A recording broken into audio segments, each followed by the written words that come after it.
রাজ্য সরকারের মৎস্যজীবীদের জন্য প্রকল্প সমুদ্র সাথীতে বিস্তর বেনিয়মের অভিযোগ উঠেছে। এই প্রকল্পে তাদের এপ্রিল ও মে মাসে 2 মাসে 5,000 করে 10,000 টাকা ভাতা ঘোষণা করেছিল রাজ্য সরকার। এই প্রকল্পের জন্য দুয়ারে সরকার শিবিরে গিয়ে মৎস্যজীবী কার্ড তৈরি করতে বলা হয়। মৎস্যজীবী সংগঠনগুলির অভিযোগ, পঞ্চায়েতে দেওয়া মৎস্যজীবী শংসাপত্র নিয়ে এই কার্ড তৈরি করা হয়। এতেই বিস্তর বেনিয়ম ধরা পড়ে। গত 15ই জুনের পর থেকে বন্ধ রয়েছে সমুদ্র সাথী পোর্টাল। আবেদন প্রক্রিয়াও পুরোপুরি বন্ধ। সব মিলিয়ে অথই জলে প্রকল্পটি। এই টাকা এপ্রিল মে মাসে দেওয়ার কথা থাকলেও এখনো পর্যন্ত একজনও সামুদ্রিক মৎস্যজীবী এই ভাতা পাননি। হতাশ দক্ষিণ 24 পরগনার লক্ষাধিক সামুদ্রিক মৎস্যজীবী। প্রতি বছর 15ই এপ্রিল থেকে 14ই জুন সামুদ্রিক মাছ ধরার উপর নিষেধাজ্ঞা জারি থাকায় সংকটে থাকেন প্রান্তিক সামুদ্রিক মৎস্যজীবীরা। এই মৎস্যজীবীদের কথা ভেবে দক্ষিণ 24 পরগনা, পূর্ব মেদিনীপুর, হাওড়া ও উত্তর 24 পরগনার 2 লক্ষের বেশি মৎস্যজীবীকে এই প্রকল্পে ভাতা দেওয়ার সিদ্ধান্ত নেয় সরকার। অভিযোগ, রাজনৈতিকভাবে মৎস্যজীবী কার্ড দেওয়া হয়েছে, সঙ্গে রয়েছে স্বজন পোষণ বা অনেক কিছু জিনিস আছে। তখন আমরা হয়তো বাইরে চলে গেলাম, আমরা এলাম তখন দিলাম হয়ে গেছে।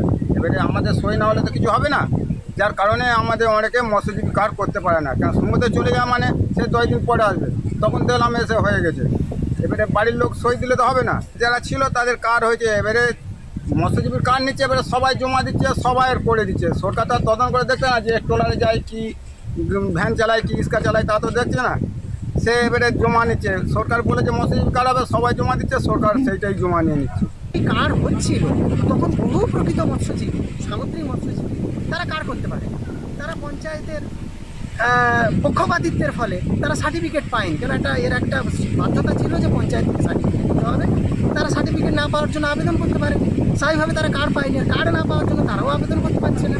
আর আবেদন করেও অনেক মৎস্যজীবী তারা এখনও পর্যন্ত কার্ড পায়নি। আবার যারা পেয়েছেন তাদের একটা বড় অংশ কার্ডে ভুল আছে। কুল বিভাগে প্রায় 20,000 সামুদ্রিক মৎস্যজীবী আছে কম বেশি। সেখানে দেখুন মাত্র 2018টি কার্ড ইস্যু হয়েছে। এবং আমরা খবর নিয়ে দেখেছি এই 2058টির মধ্যে 1,000-এরও বেশি কার্ড হচ্ছে ফেক মৎস্যজীবী, মানে যারা কখনো নদী সমুদ্রে মাছ ধরে না, কেউ ভ্যানওয়ালা তো কেউ পানওয়ালা। এবং তারাও সমুদ্র সাথী প্রকল্পের জন্য আবেদন করে দিয়েছে।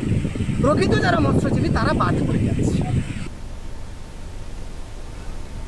এডিএফ মেরিন সুরজিৎ বাগ বলেছেন, সমস্ত অভিযোগ খতিয়ে দেখার জন্য সর্বোচ্চ স্তরে পাঠানো হয়েছে। আমাদের কাছে যা এসেছিল, আবেদন করেছিল অনলাইনে, সেই অনলাইনগুলো ঝাড়াই পয়সাই করে আমরা আবেদনগুলোকে স্ক্রুটিনাইজ করে নিয়েছি।